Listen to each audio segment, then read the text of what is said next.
What's going on, guys? Today we're going to go over the 1 year physique plan. This is going to help you get into the best shape of your life, and it's going to take time. 1 year, 12 months, 365 days, you can change your entire life. So give me 12 months here. Here's what happens when you commit yourself for 12 months to a goal that you truly desire and want. If you're committed for 1 full year, your life will change. And it might not just be your physique, it might be the way people treat you, it might be the way you treat yourself. It's going to be the way your habits are formed. You might wake up earlier, you might go to bed earlier, you might not go out partying Friday night. It's going to change a lot of things about you for the better, in my opinion. It's for the better, but you have to be willing to put the work in if you want the results that you want.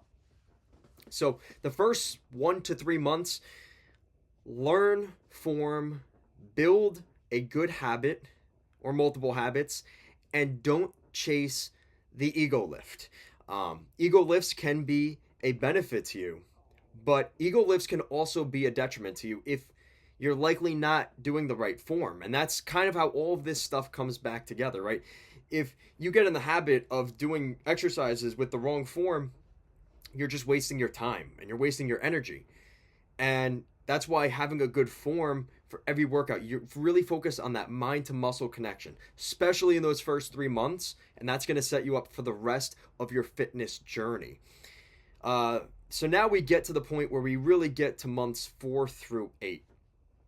Now, depending on where your specific situation is, this is where we're going to focus on. Either we're going to get a controlled bulk for my skinnier guys out there, or we're going to focus on maybe shedding some pounds for the bigger guys. A lot of cardio and a lot of really lean protein for my big guys, and kind of the same thing for my skinny dudes, but maybe less cardio. Really, you're going to be focusing on the lifting the weights, because you're really going to build your muscle by lifting the weights. But you have to do it in a controlled way where you really have to focus on the kitchen, making sure you're eating the right foods to get you where you want to get, where those the bigger guys have a little bit of an advantage. Focus on your shoulders, chest, and back. Especially if you're going into the summer, those are the things that you're going to notice first.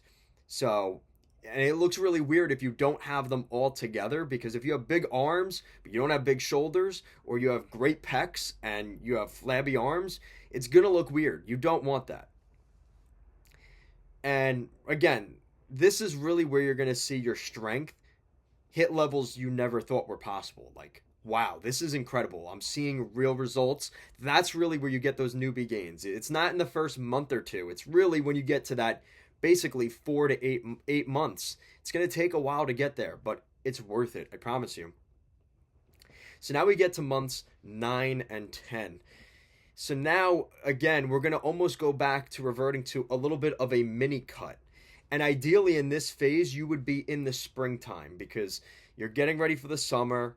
You're trying to get to the point where you're trying to get yourself ready for that summer body and that spring body, right? You're going on spring break, even more important, because you got to get that the end of February, beginning of March, right? Like, you really got to be locked in on this year round pretty much.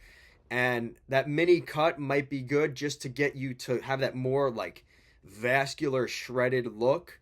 And then again, you're going to reveal a new muscle in this as well, which is kind of reverting to, if you're losing weight, you're going to start seeing your abs. And if you're really in a caloric deficit and you're starting to get to the point where you have a really good diet, you can start to develop abs now. Those ab muscles wouldn't have been noticeable for the guy that was super chubby. Well, now he's lost 50 to 100 pounds. He could start to see abs now. He could start developing those abs because they're actually going to be something he can see. And for my skinny guys, they already have they don't have to worry about the body fat around their stomach. They just have to develop the actual ab muscles. And that's what that's going to do for them. So now we get to the end of this. We get to months 11 and 12. This, we're going to see another lean bulk.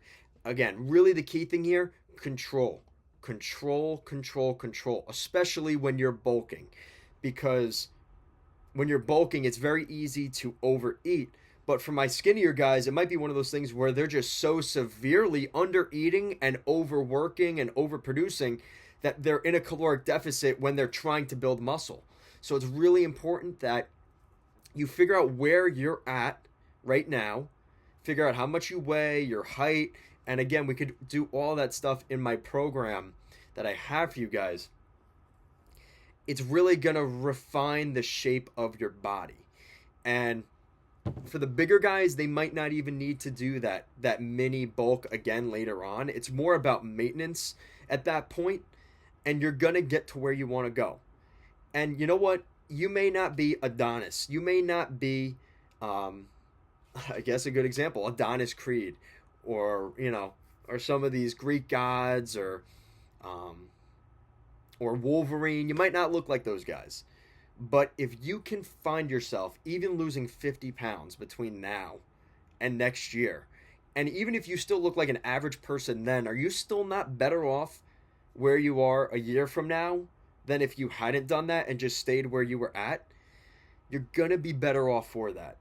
And no matter what your aspirations are, what your goals end up looking like or being, you will be better off for that. And you're going to carry yourself with more confidence. You're going to have a certain aura about you that you might not even realize. You might develop a little bit of a cockiness to yourself. Hey, you know what? I'm looking pretty good, and I feel good. And people will rub off of that.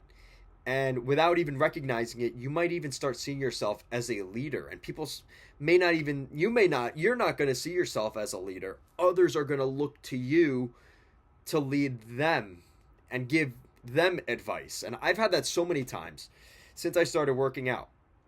People always ask me, they're like, what do you do for working out? Do you do, heavy sets? Do you do loaded sets? Do you do, what do you do for your abs? All these different things. And I didn't volunteer any of this information to anybody. People will come up to you. And that's really the crazy thing is, growing up, I was kind of a fat kid, really, until I got to like 17, 18 years old. And that's really where I developed my body at that point and became what I am today. And I had to go through a lot of suffering and pain and struggles to get there. But here I am. And my life has changed so much because of fitness for the better. And I don't think anybody is worse off from fitness. Maybe guys that go on steroids and things like that, that might be a little bit of a different situation. But if you're in it and you're just looking to go natty and focus more on your brain before you start turning to steroids, I think that's your best bet. And you're going to start to learn to enjoy the progress. I mean, I was taking pictures like every other day and weighing myself twice a day. And you really start to become obsessed with it.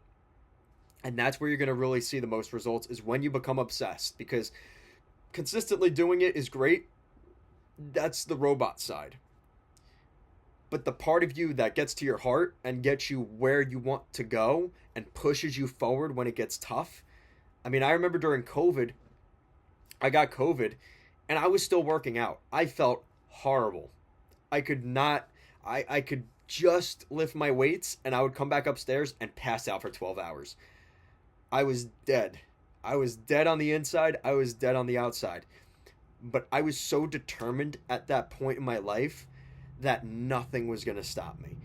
Whether I got COVID, whether I got the flu, whether I was vomiting 5 minutes ago, nothing stopped me. And I still live that way today, even years after. And people will think you're crazy. And you know what? I am crazy, and I'm okay with that. I'm not like everybody else. And once you get to that stage of acceptance, it changes your entire life. You don't care what people think. You don't care that you're different. You don't care that you're psycho. You don't care that you're weird, because you're weird because everybody else is just content with what they're doing, but you're looking for more and achieving more. And that's really where everything in your life is going to change. Is where you accept it, you go ahead and you obsess over it. And when you see what I looked like, and I guess it was really 2021 was the best shape I've been in my life, your heart has to be 100% in it, if not more, to get those results. And that's it. So I think that's it for today. A great video. Thank you as always for watching, guys. Subscribe to the channel if you like this content, want to see more videos like it. Make sure to like as well. Share this with your friends. Get them in here and we could help them out get on their journey. Because my philosophy is a rising tide raises all ships. And I think today everybody's so much wanting to bring everybody else down that we need each other to lift each other up. And everybody has down days and bad days, but it's always easier when you have a helping hand and somebody there to grab their hand and say, let's go, come on, let's keep going up the mountain, we got this. You just need that extra kick. And that's what I'm here to do for you guys as well. Guys, thanks again. Goodbye.